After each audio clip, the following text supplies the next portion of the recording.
Making thread is something that a lot of us nowadays don't really think about or have exposure to because it's all done on machines. But many years before the machines were developed, and in many parts of the world today, people still make their thread by hand. One of the tools to do this with is called a drop spindle. And this is what they used in the Andes thousands of years ago. It's what they still use today. If you go there, you can see women spinning away in their spare time. And this is the tool that I use in this reconstruction. So the way that you make thread is you start out with fiber, the raw hair that comes off the animal. And it goes through quite a bit of processing. This nice, soft piece here is the result of a lot of hours of getting it off the animal, washing it, carding it so it gets very nice and smooth, and then it comes to me and I do things with it.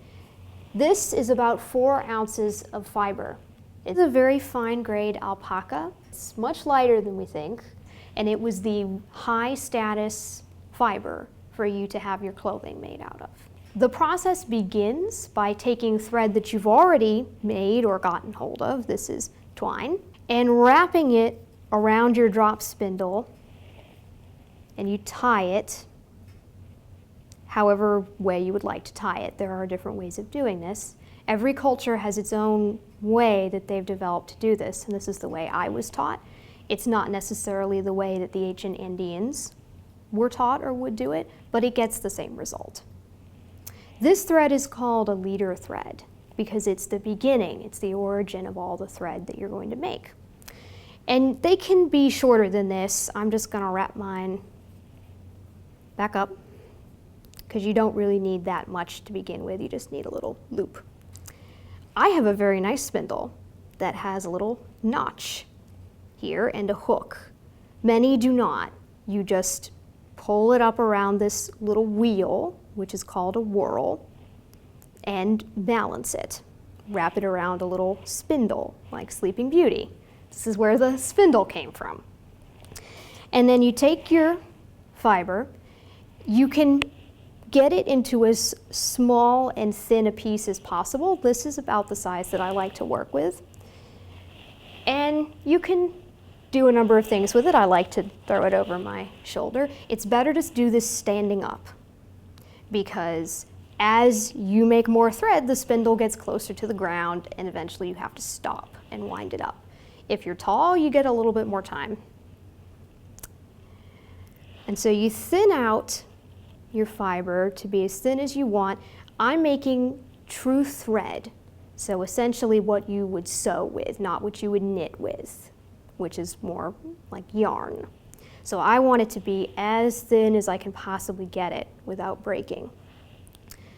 So you loop it through, get your little piece, you loop it through, fold it over, you want to be able to hold it, and then you start your spin.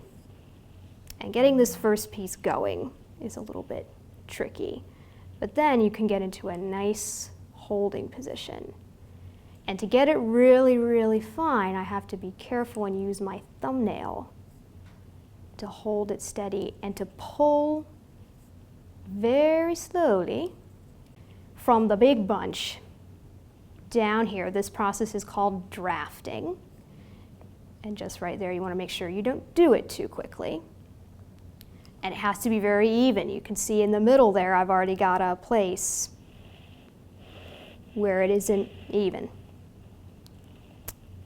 So now I'm going to stop, and you just roll it up.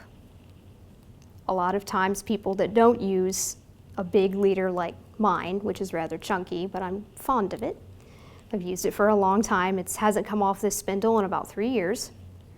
You can get nice football shapes, but I just wind it down very simply. And you keep going. Bring your thread back up, hook it back up, start your spin. And one of the things you learn in this process is how time consuming it is and how strong your hands have to be. I can really only do this on my best day about an hour before my thumb and my fingers start to get sore. They start to get very tired. And that's what happens when you pull it too tight. It will snap if you are not very careful. The process that gives us this very nice, smooth piece is called carding. It's like combing your hair so that everything is going the right direction, it's very smooth, and you can manipulate it. You could braid it, you could tie it back. It's the same principle here. We need every individual hair to be going in the same direction so that when I spin, I can pull it out in a nice smooth line.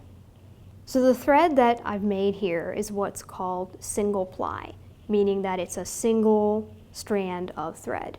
Most of the thread that we use, most of the yarn that we use is double ply or more, meaning that you've got 2 strands of thread that are intertwined. I call it thread with friends.